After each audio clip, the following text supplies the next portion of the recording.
भाजपच्या नगराध्यक्षपदाच्या उमेदवाराच्या प्रचाराचा शुभारंभ झालाय। पंढरपुरात श्यामल शिरसे यांच्या प्रचाराचा शुभारंभ झाला असून मुख्यमंत्री पंढरपूरच्या विकासाला निधी कमी पडू देणार नाहीत असं वक्तव्य पालकमंत्री जयकुमार कोरे यांनी केलंय।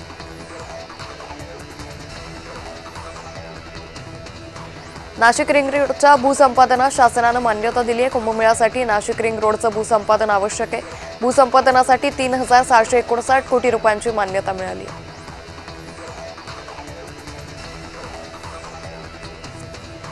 राजकारणात प्रत्येकाला स्वातंत्र्य आहे। सलील देशमुखांनी अडचणींमुळे राजीनामा दिला असेल, पक्षात कोणताही मोठा नेता येत असेल तर स्वागत आहे। अजित पवार योग्य तो निर्णय घेतील असं वक्तव्य दत्ता भरणे यांनी केलं। मुंबई महापालिकेसाठी भाजपने अंतर्गत सर्वे केलाय। भाजपने केलेल्या अंतर्गत सर्वेक्षणात 100+ जागा स्वबळावर भाजपला सत्ता राखण्यास अपयश आले। महायुतीच लढल्यास फायदा होण्याचा अंदाज असल्याचं भाजपच्याच अंतर्गत सर्वेक्षणातून स्पष्ट झालंय।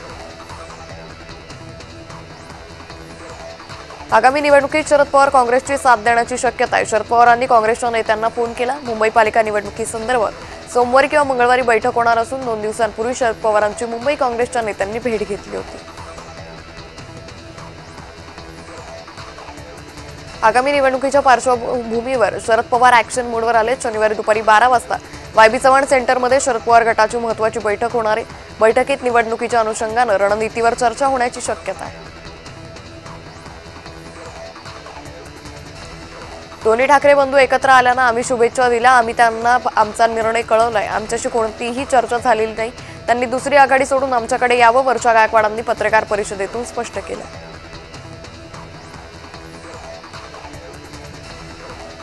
कृषी मंत्र्यांच्या दौऱ्यात आंदोलन करण्याचा काँग्रेसनं प्रयत्न केला। काँग्रेस पदाधिकाऱ्यांना आंदोलन करण्याआधी पोलिसांनी ताब्यात घेतले।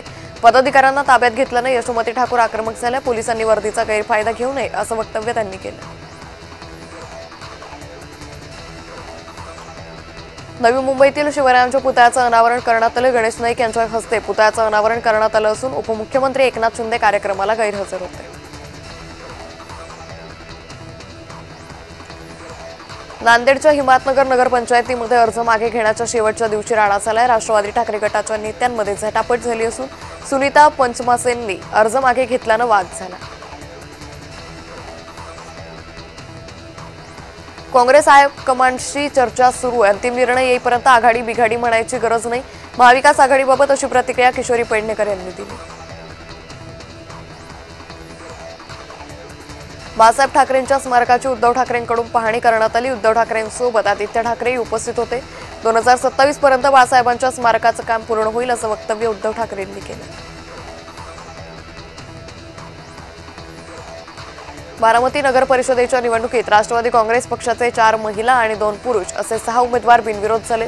यामुळे बारामती नगर परिषदेच्या समोर कार्यकर्त्यांनी पेढे वाटत, गुलाल उधळत जल्लोष साजरा केला।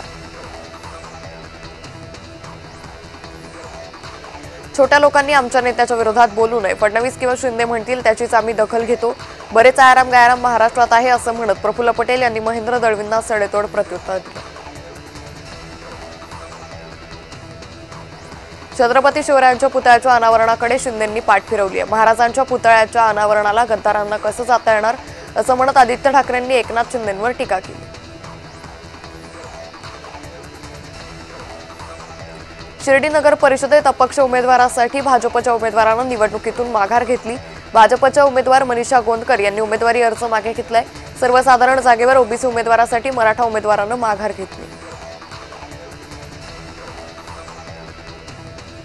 लोणावळ्यात शरद पवार गटाचा राष्ट्रवादीला बिनशर्त पाठिंबा आहे। महायुतीतील घटक पक्षाबरोबरच युतीच्या सूचना आहे। महाविकास आघाडीच्या कुठल्याही घटक पक्षाबरोबर तडजोड नाही अशी माहिती प्रफुल्ल पटेल यांनी दिली।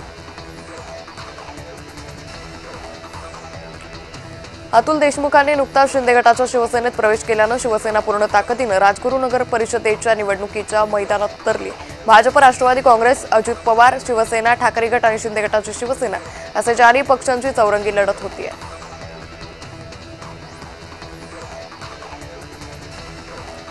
सावरकर बदनामी प्रकरणी राहुल गांधींना मोठा दिलासा मिळालाय। नाशिक जिल्हा सत्र न्यायालयानं खटलाच रद्द केलाय। खटल्यातील बारकाव्यांवर बोट ठेवत खटला रद्द करण्यात आला।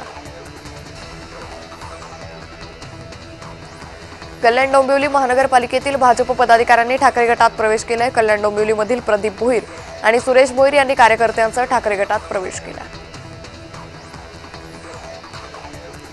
अमरावतीच्या तिवसा मतदारसंघात काँग्रेस नेते यशोमती ठाकूर यांना मोठा धक्का बसलाय। माजी जिल्हा परिषद सदस्य अलका देशमुख, सहकार नेते मनोज देशमुख, युवक काँग्रेसचे माजी प्रदेश उपाध्यक्ष अक्षय भुयार यांच्यासह अनेक काँग्रेस कार्यकर्त्यांनी राष्ट्रवादी काँग्रेस पक्षात प्रवेश केला।